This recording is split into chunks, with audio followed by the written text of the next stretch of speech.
Afternoon, everyone. Super excited to have all of you here. Let's begin with a round of introductions. I would love for each one of you to introduce yourselves, about yourself, your company, what it does. Anu, you can start. Hello, good afternoon, everybody. My name is Anup Haridasan. I am one of the co-founders in Liberate Food, and I head operations there. Our brand is called Shakahari, and we do plant-based meat, which is basically products that are 100% veg, but imitate the texture, taste, and aroma of meat, and give people the experience of meat without the meat in it. Hi, good afternoon, everyone. I'm Supriya. I'm the founder and creative director of FOReT. We are a sustainable and a vegan fashion brand. We work with plant-based materials, sustainable materials, eco-friendly materials, primarily materials that are recyclable, biodegradable to craft jewelry, handmade wallets, handbags. And we are into the sustainability space, and we're trying to see how we can change the world with our spirit and with our products. Thanks. I'm Shezaan. I'm the co-founder and CEO of Design Cafe. We are a home improvement platform. We essentially connect customers to designers, and our technology enables designers to complete their home. We integrate the entire supply chain and deliver homes in 30 days. In the last 4 years, we've scaled up from about 10 employees to about 900, delivered about $100 million in revenue, and raised about $50 million in capital. And we're scaling up in the next year to about 30, 40 cities across India. Hi, this is Ranjan Sharma. I am part of Bestseller India. We are a Danish organization, a fashion retailer. And we have more than 20 plus brands globally, but in India we operate a few brands like Jack & Jones, Vermora, Only, Selected, and a few more that we are bringing into the country. And we have a large foray into retail, and we are primarily focused into fashion retail. That's our bread and butter, that's a core strength, and any channel that you can talk of, we would be available there. Thank you. So I'm going to start with a specific question for each one of you first, and then we'll probably go into more general questions where all of you could chime in. So my first question is to Supriya. I think one of the biggest challenges in making a D2C brand is driving customer behavior. And I think I would really like to know that how did you convince your customers that jewelry is more than just beautiful and that it can do good to the world? So we say that, can you say eco-friendly and stylish in the same breath? With us, you can. The point that we try to make with FOReT is, the direction that we choose with FOReT is to craft products out of natural materials in a way that they are not an alternative. We want to see these products more as a mainstream. So we work with cork, which is popular as the wine bottle stopper that comes from the bark of cork trees. Now the whole idea behind sustainability is that there is a myth around it, that it may not be stylish, it may not be glamorous, or it's eco-friendly, so maybe it's not visually appealing. So through design, through the right kind of materials, through a great craftsmanship, we create these products that are appealing to the customers. We are not here to change mindsets, because fashion is a personal statement, and nobody would like to change that. So we say that, hey, you come to us because you feel the product looks beautiful. How it is made and how sustainable it is something that we look at as our responsibility. So in that sense, changing or molding the behavior was not the concern that we are looking for. And so it was very easy for us to attract customers primarily because the products looked the way they wanted them to be or the way they wanted to adapt into their daily lifestyle. Having said that, sustainability is something that we keep talking about, but with a tone which is not meant to be preachy or not with a tone that it's condescending. So you can be anywhere in your journey. You may not be a sustainable person, or you could be an early adopter, or you could be a conscious person. We have a product that suits everybody's needs. Awesome. And I see you are wearing some. All right. Speaking of consumer choices, I think, Anup, did you have that kind of trouble in terms of, take us through some of your early experiences of consumer education where you were trying and convincing, or whether any convincing was even needed, just like she said, to quit conventional meat products? Sure. So I think our journey somewhat similar to Supriya's in the sense that we are also a brand that stands for sustainability. But in terms of the customer experience, we are providing a product that gives them the similar experience to what they are used to. So that has been our focus. So if you look at plant-based meat, it's a very new category. So especially in India, people may not necessarily understand that term or the category, and so there is a bit of a challenge in trying to educate customers. So if you look at plant-based meat, it's basically vegetarian ingredients that are used in certain way to create and replicate meat in terms of taste, texture, and aroma. Now, why do we want people to try a plant-based meat? So obviously, there are health reasons that people adopt a plant-based diet. It's very well known that meat has a lot of ill effects like the cholesterol, trans fats, and various even cancer-causing things in it.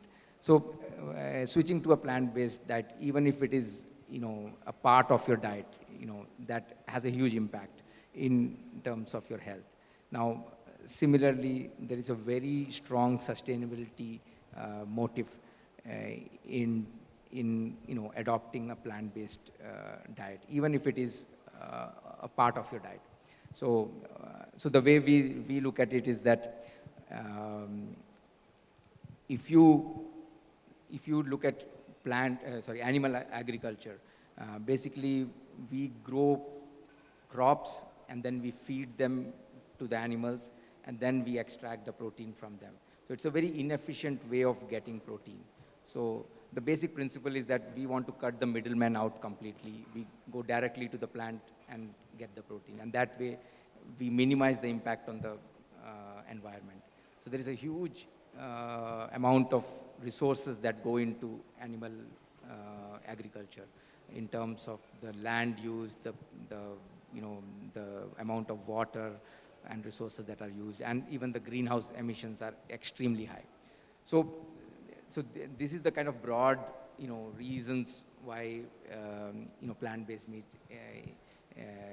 is a very important switch for people to make. Now, like Supriya, we don't necessarily, go advocate or go on a preachy route to, tell what people should eat, because it's a very personal choice.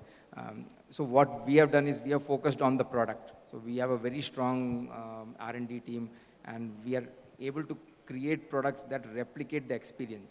So for somebody who is a very strong non-vegetarian, who is, who's a hardcore meat eater, once you replicate the experience, they're like, wow, this tastes exactly like meat. So then the switch is not a compromise. It's not like you're sacrificing something for achieving a sustainability goal or for health reason. This is, it doesn't matter. It's, it tastes the same. So that's the strategy we have used, and that helped us in, getting consumer acceptance much easier. Okay. And I mean, we all know for a fact that D2C market is, or the space in general is brimming with investors. Shezaan here has raised 25 million in your extended Series B. And can you please talk about some of your challenges, your fundraising experience, the journey in general, some of the questions as a D2C founder that were difficult during your fundraise journey? Well, look, actually, our first fundraise, the Series A, was difficult. And that's more to do with the space in terms of, will this space scale? I know you're solving the problem, but how will designers function? Though the larger questions were obviously around the space scaling up and how large can it become, stuff like that. We were lucky to get a good investor in Series A. And then from then on, Series B, we got Westbridge Capital, which is a large private equity firm. There, because by then the problems of scale were really A, answered, and B, we had managed to get a good investor in Series A. So I think the key for any founders or young entrepreneurs trying to raise capital is in that first round of capital to get a good investor on your cap table. Obviously you're going to face the same questions that any D2C consumer or a brand will face, which is A, is the market large enough? And then if it is large enough, then that's great. And then B, what's your right to win in that market, right? And why are you uniquely poised to win in that market, especially if there are early or better funded companies that exist, right? So we were getting questions like, Pepperfry or Homelane is there, and then, what will you do different and can you scale? So that first thing is tough. But once you get the right investor upfront, and then you demonstrate, obviously you execute well, if you can do that, then it's just a matter like our Series B, we met one investor, we signed that investor. In the Series B extension, we met one investor who added on to the cap table. So we essentially accept Series A. After that, we haven't really gone to market to raise capital. Got it. Awesome. Ranjan, you are into fast fashion. You acquire brands and market and sell them. As a supply chain head, I think one of your roles would be to oversee merchandise being pushed out every week across brands, and that too across stores across the country. Now, as if accomplishing that wasn't hard enough, I'm going to take the liberty to ask to you that what are some of the pain points or processes that you find difficult in tackling this entire process? So I think it's a huge challenge, especially when your supply chain is completely spread out and you're not sourcing. Your sourcing supply chain is spread across the globe, and you're sourcing from multiple countries, and your supply chain is stretched to say it's about anywhere around 45 days to 60 days, and it spreads up to say about 9 months ahead is when you've planned, and you already have a store launch date which is printed on that design when you place the order, when you agreed that this is a product that you're buying. Your entire journey starts from there in terms of working with the manufacturers into the entire supply chain of his backward supply chain, his upstream supply chain, and then integrating it back to your supply chain in terms of getting into your distribution center on time with the logistical nightmares that you already have, in terms of connecting so many dots, and then being able to deliver in smaller shipments as well. So, and we go around to we go down to delivering a shipment, even if it's one single box, which I have to deliver to the store, or even if it's one single piece that I have to deliver to a store, we would do that. That's one part of the supply chain in terms of the stores that we handle. But to make the matters worse, what came in was omnichannel, and omnichannel added to the pressure, and it added so much into the pressure in terms of saying you could still have the supply chain and the logistic guys who could be trained enough to be able to handle it at your distribution centers, into your freight forwarding areas, into your import-export zones, and other areas in terms of your backward supply chain and your sourcing. But then now the bigger challenge was, how do you upskill your store employees to become a logistic guy or a supply chain guy to understand the nuance of fulfilling an order maybe in a few hours? That was a huge, huge ask. And that was a complete shift in terms of mindset, because now you are not dealing with a few distribution centers in the country. You are now dealing with literally around 300 distribution points, micro fulfillment centers that you are having across the country. And getting them all to understand, apart from their original job of selling to a consumer, upkeeping the store, making the merchandise available, look good, the store look good. Beyond that, this was an additional task for them and most of the times they would not even get the share of the revenue because the order would have been booked by someone else, somewhere else, from maybe some other store, maybe from the websites, maybe from from a partner website, and hence, how do you keep them motivated? How do you upskill them? How do you make the process more simpler to be able to enable them to do all this job within the stipulated timeline? Because let's be focused on in terms of the customer service. When you're talking to the customer service, you made a commitment when the customer has placed the order that you're going to deliver within a stipulated time, and that stipulated time could be anywhere between 1 day to a next day to maybe a 7 days delivery across the country. So meeting up to the delivery timelines, ensuring the right product, ensuring all these people were upskilled to become not just a person who could do a pick pack, but also do a quality check, which they had never done in their life, and also be able to pack it in a way so that it is shipped out and work with the logistic guy who could be coming throughout the day. And to add to this, many a times the situations are there are quite a few malls who do not allow the delivery guys, the pickup guys to even enter the store, come into the mall and do the pickups.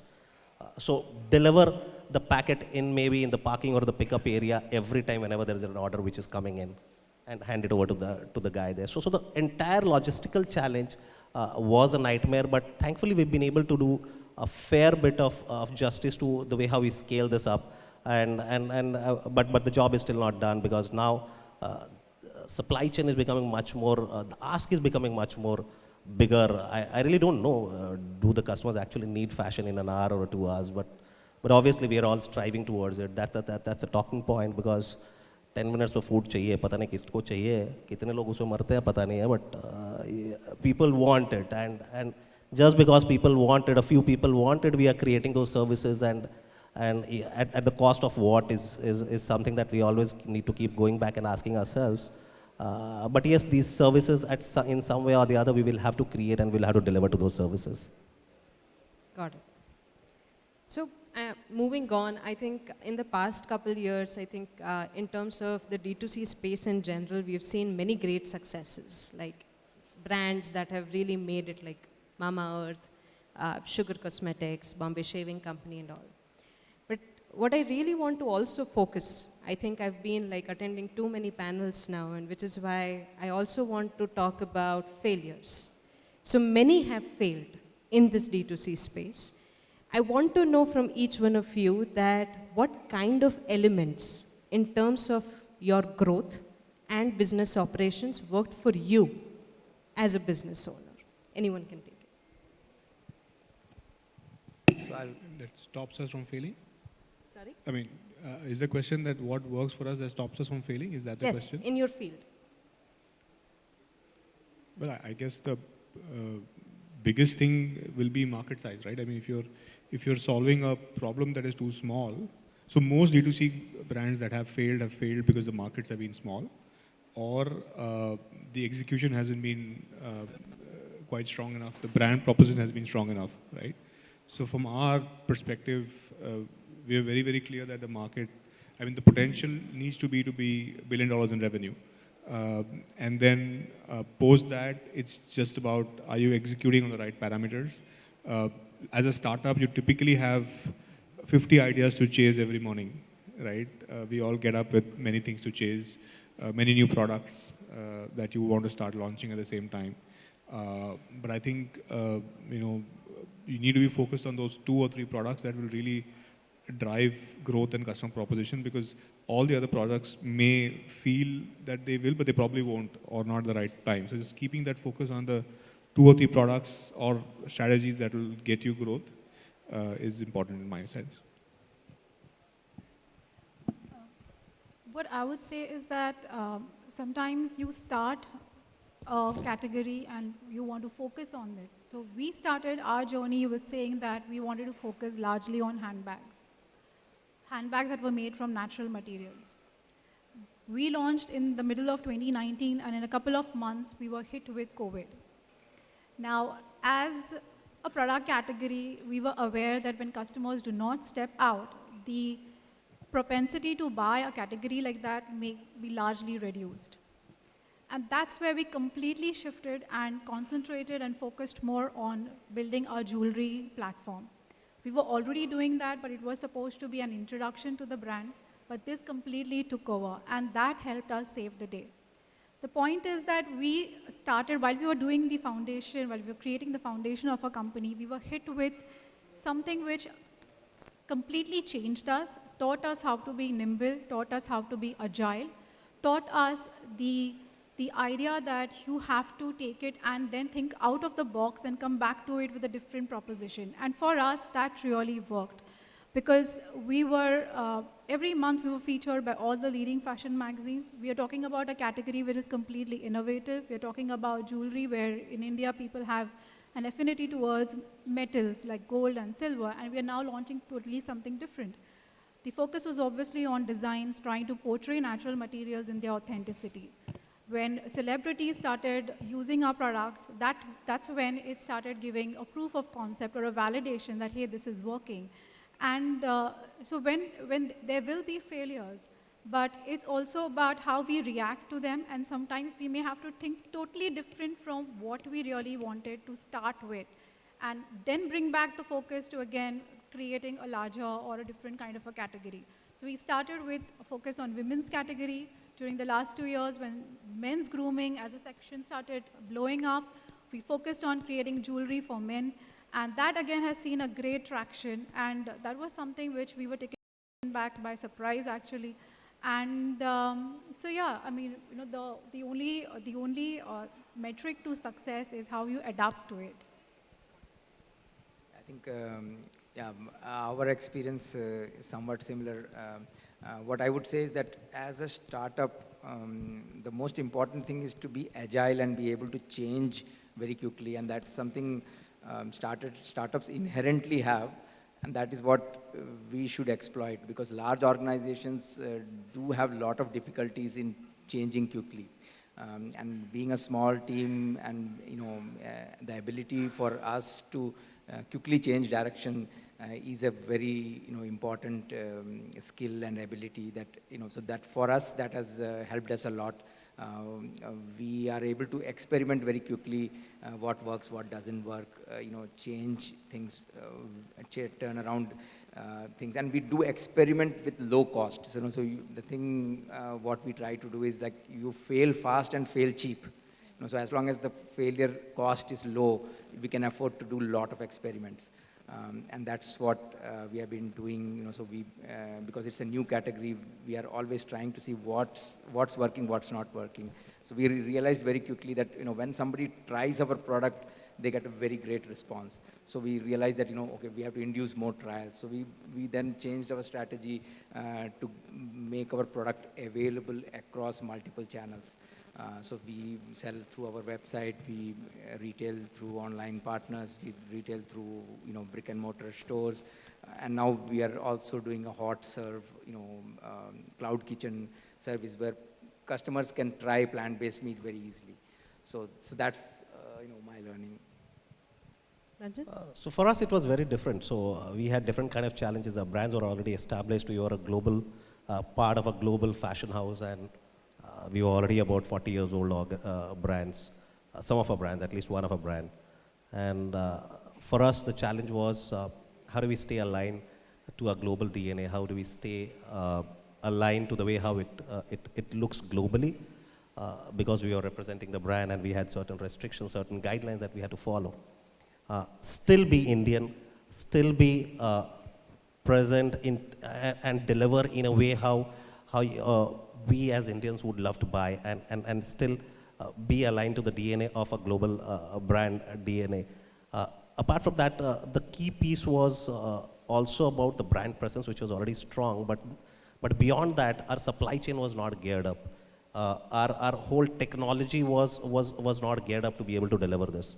And we were not a startup at that point of time. So we had to build everything which was sitting outside, which was again going back and connecting it back to our legacy systems, working with, and we had our internal organizations, IT organization, we had to upskill a lot of our people from a technology perspective to be able to understand that space pretty well.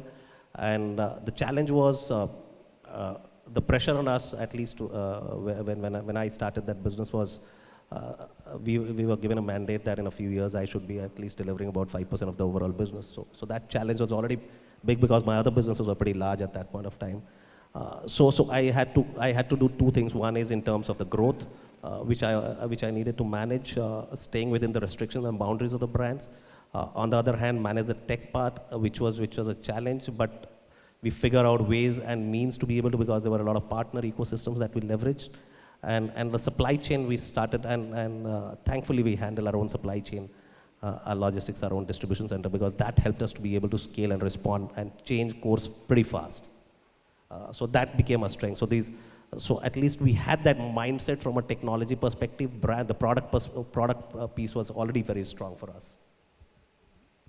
So much has already been said about this being the best time to be in the D2C space, and how, like I heard some of your talks before, Ranjan, that, COVID-19, how, for most D2C brands have only fast-tracked their growth. What I want to know is that, from the point of view of competition, there is a lot of this social media is inundated. You have so many digital opportunities to go out and, market yourself. How each one of you actually views competition? What do you do to stand apart? And basically there is a niche that you're carving out for yourself. If you could just. So in our space, we are looking at competition in a slightly different way. And the reason is it's a very new category and there are no big players in the space. So everybody is kind of, in a similar boat, and everybody is trying to create the category as well as the brand. So at this stage, we see all the competitors as collaborators because we are jointly building the category. Because, if I put out a post, Shakahari puts out a post in Instagram or anywhere, the consumer is getting educated about the brand, but also the category as what plant-based meat is, which benefits everybody. So it's a very early stage where competition for us right now means enlarging the pie rather than snatching it from somebody else. Well, for us, competition is any established brand in the space, primarily because we are trying to create a positioning for sustainability in the market. So when we look at sustainability as an aspect, what we are really trying to deliver is a product where we do not want it to be considered as an alternative, like I mentioned before. And like Anup rightly said, we are not competing against each other because together we are trying to create a new ecosystem. And in that sense, it is not about competing with each other, but together how we can take it forward.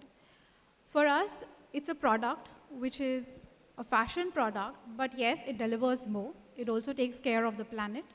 It gives back to the planet. And after the purchase of every product of FOReT, we also go back and help rural farmers. We work with them to plant trees. So for us, it's an entire cycle, it's an entire experience. So that is where we try to deliver more than any other, established player in the market. Well, initially I thought the same as the panelists here, that we're creating category. But as you continue to grow, it becomes a pain in the ass, competition for sure. And you have to definitely distinguish yourself to keep growing at the pace that you are growing. Because as any category heats up, more players jump in, right? So while they are creating the category probably isn't expanding as fast enough as the competition in the category. In some cases, right? So it's very important early on to sharpen your brand proposition from your competition's perspective, because over time you are going to fight for that same customer. So there's no point ignoring it. The earlier you do it, the better. So we did sharpen our proposition, whether it's our delivery time or saying that our homes come with more space or whatever it is, right? But essentially, you have to sharpen your proposition, and you have to really have the mindset that there is competition, and we will beat competition, and this is why, or 2 or 3 very clear reasons for the customer at least.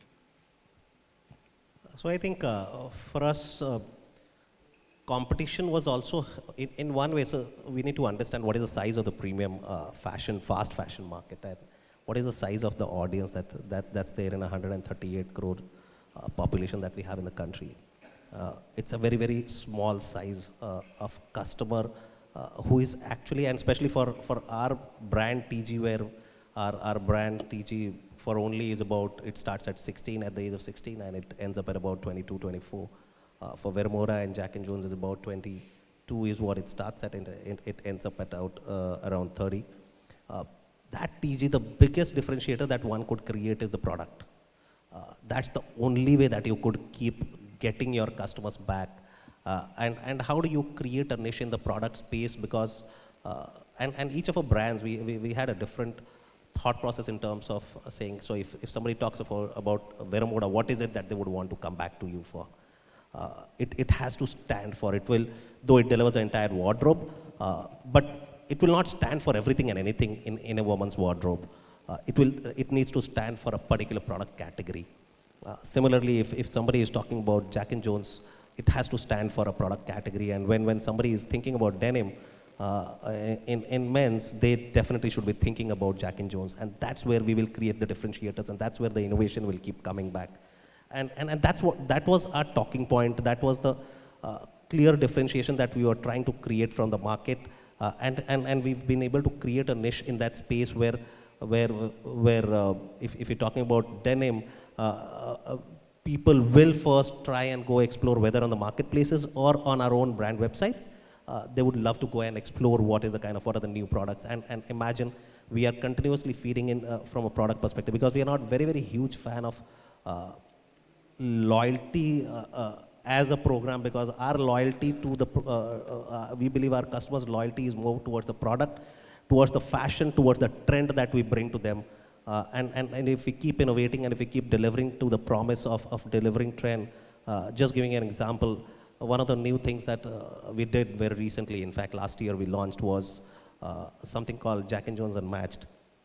What was the need for doing a Jack & Jones Unmatched? This is something, we deliver a product which is not even stitched. So that's again a promise from our side in terms of sustainability.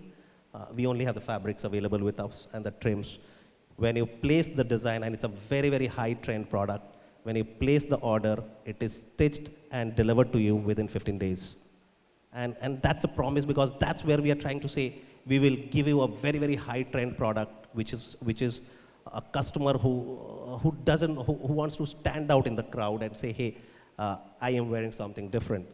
Versus somebody who could be saying, hey, I want a denim and I'm okay to buy any denim, a blue color denim, I'm okay with that. And I'll be fine with wearing that.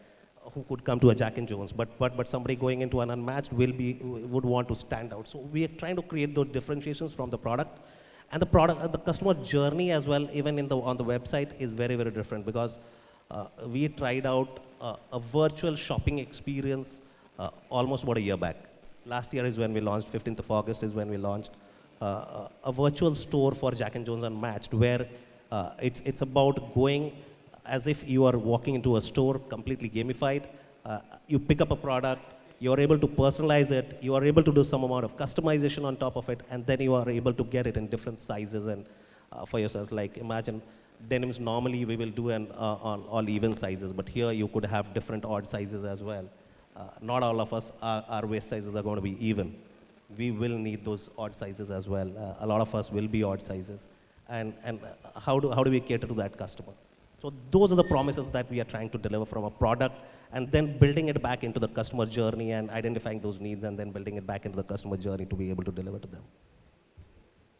Now, having spoken to a lot of D2C and B2C founders myself, sure, D2C has a lot of benefits of going to the consumer directly. But then there are also these problems, technical aspects that you have to be more careful about, which are like modalities, means, infrastructure. And Ranjan, I would want to take it back to you, because you mentioned technology before. What I want to understand from you is that how far along has technology been, I mean, really a driver and enabled the customer's digital experience in terms of, the brand, and you just mentioned that this entire virtual experience, it's really unique. Yeah, so I think technology definitely, after spending so many years, more than 2 decades in the industry in technology, and this is what I remember that at one point of time, technology used to be used to be called an enabler, a support function. Today, in many organizations, in many cases, technology is a driver. It's bringing in new businesses, it is enabling new businesses, it is creating newer revenues, and technology is sitting right there creating newer opportunities for us. I really cannot imagine how we could have delivered with a great kind of an experience on a website where you don't have any human and try to deliver a very, very similar, maybe not exactly the same, but close to similar experience, that of a store where a human is actually helping you find the right product for you. How could you do that without technology? How could you identify which product needs to be placed where to be able to deliver to the customer needs in the shortest possible time? How could you deliver an experience without technology in terms of making a single pool? Because I remember the days when we used to have inventories, because the biggest investment for retailers or any brand is in inventory. How do you create a unified view of inventory across your channels to be able to service from the same pool of inventory across anywhere, wherever the order is coming from, whichever channel you are able to service that, and you are able to take that order, commit to it, and you are able to deliver to that. Technology plays a pretty large role, and this is becoming much more, it's no more a fad, but I think we need to also be careful in terms of choosing technology for every organization. Each of us are at different stages of the journey, and not every technology is going to work for everyone. So we'll have to identify which technology, which piece of technology, where and how you're going to leverage it and when to use it, because that's the key. That's the key.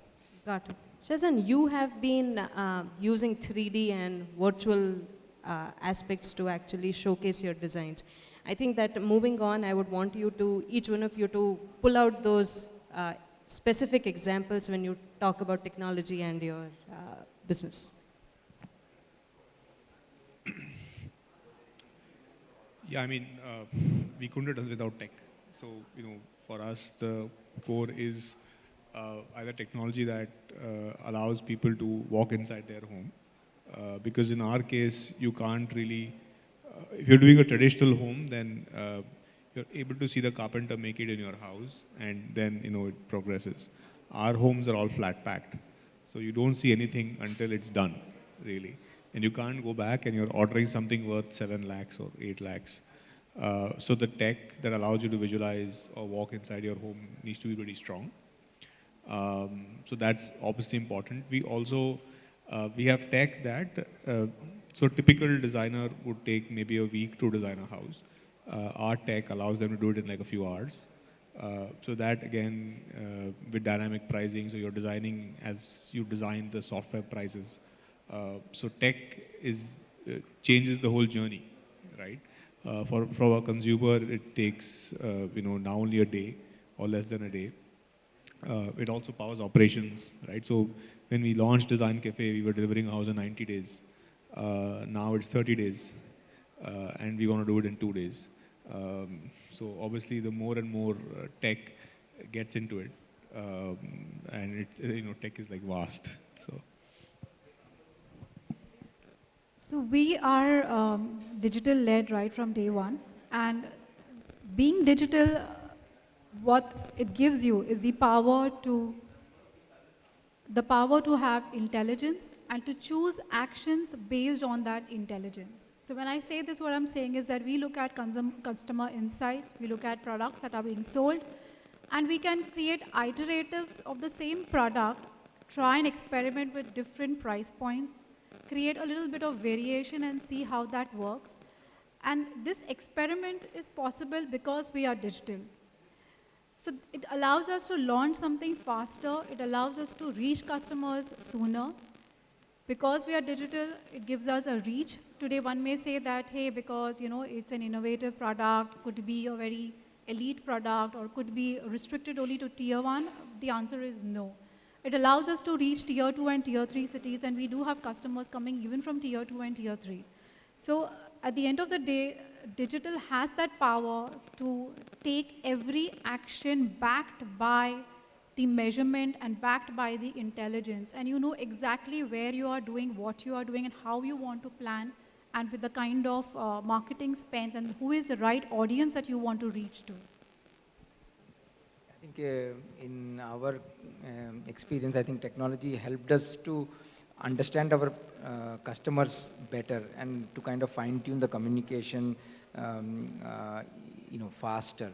If you look at the traditional approach of, having focus groups and, doing market surveys, so all that is now very compressed because you can do all that through your website with real products, with real pricing, and very quickly understand what the customer likes, and, so that has helped us, to understand what kind of customer groups like what kind of messaging, and even just the naming of our certain things, like we were doing a multi-pack, so just calling it a multi-pack versus a party pack, makes a huge difference. The party pack appeals to certain type of people, and the sales goes up. So those kind of things, technology has helped us, which earlier would not have been so easy to understand. Got it. I think last but not the least, I'll really like each one of you to ask a question of your choice to the other panelist or the speaker and see how they respond. Anyone? So I think I have a question for Shezaan. Actually, I wanted to understand what's your thoughts on pricing strategy, and how much premium works, and what's the point when the value versus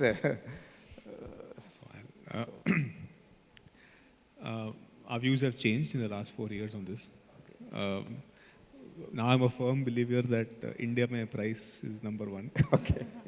और अगर आपको बड़ी company बनानी है तो भारत के पास जाना पड़ेगा, और भारत को बेचना पड़ेगा, और भारत को प्राइस पहले चाहिए. While there is, and again it depends on the business you're in, right? And the dream that you have. For us, if you want to reach $1 billion in revenue, there's just not enough customers in India at the top end. As probably he would probably agree that the premium segment in India is very, very small. So for us, our constant endeavor is to outprice the contractor, not competition, which we obviously will do, but outprice the contractor. So if somebody is making a house and they go to say a Ramu or Ranjan, can they come to Design Cafe and meet a designer and get their entire house done, but get it done 10% cheaper? So I think that's when you'll see growth like 10-20x will happen. I would love to ask Supriya something. So when you're talking about sustainability also means that there needs to be a lot of traceability. It also means about what is the kind of labor, what are the kind of job workers you're using in that. How do you manage to do that? Because that's a huge ask, especially with the value chain, where it could be coming from not just organized sectors, but a large part of it is unorganized sector, where it is actually coming from. So how do you trace that back? How do you manage that piece? Right. So for us, every partner that we work with, we have carefully identified them. I have personally gone and visited them, met their factories, met the people behind them, and then we have chosen them. And we are very careful about the kind of suppliers we work with. We choose to work with suppliers which also give us the ability to understand that, okay, if today, let's say that we want to do X number of pieces, and then maybe in the next month it may not be that, maybe it would be double that. If they have the same values when it comes to sustainability, the same bit towards managing wastages. So the bottom line is that every supplier that we have chosen is carefully chosen. It is not somebody just randomly picked. And how do you track their back-end supply chain? So because their sourcing is also a very, very big ask, and also about managing the pricing, because sustainability doesn't come cheaper. I agree. If it comes cheap, then it's dead sure it is not sustainable. So, so we typically work with people who are actually the origins. Like when we work with Cork, we work directly with people who are artisans, who have more than 30 years of experience in the field, who have been with the manufacturers for the longest time.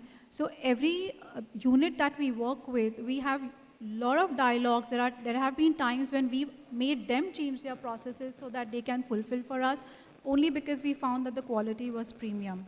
So this, I agree with you to a certain extent that it may not be possible to trace everything at the moment because it also has to be backed by technology.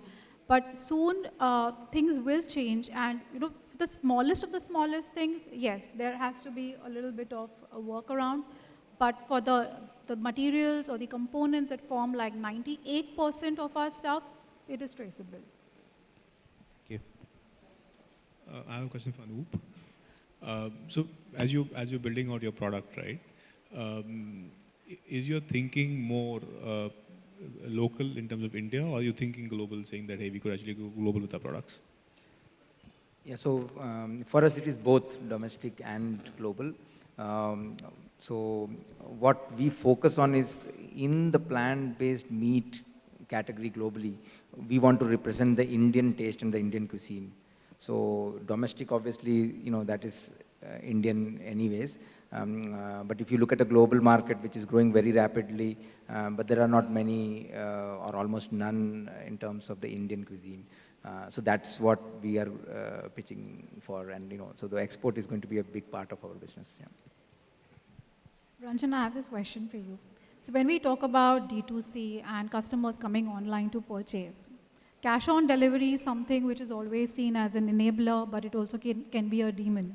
So what has been your experience, considering that you're dealing with so many customers and so many various types of brands? Cash on delivery is given, so I think we tried experimenting when COVID broke, and we moved everything to prepaid, and I think the entire industry moved towards prepaid. I think that was the best time to do. It's an industry decision that we have to take at some point of time, that cash on delivery, pay on delivery, these are models which are very good to have, but then they have their own implications, they have their own challenges that they bring towards to the table. Because let's accept the fact that the highest number of RTOs are there in cash on delivery because the customer is not too sure either about the product or the brand, or even if he's sure about the brand and the product, he's not sure whether he really wants to keep that product or he wants to buy that product. And that's a huge cost for all of us, which in turn, actually, we penalize the customers who are the prepaid, the 40% odd customers who are actually prepaid customers. They get penalized because they are paying a price for some of these customers who are buying on COD and are not accepting the product. But I think there are smaller steps that we are taking to convert a lot of these COD customers to prepaid customers. But one important factor to convert or have a large prepaid customer base is the trust factor for the brand and the product and the website that you run. And that trust factor is very, very important to establish. Once that is done, half of the battle is won because the customer is sure that he's not going to a fake website. He's going to get the product right. The quality of the product is going to be good. He need not be worried about his money that he's paying. And today, making digital payments is far, far easier.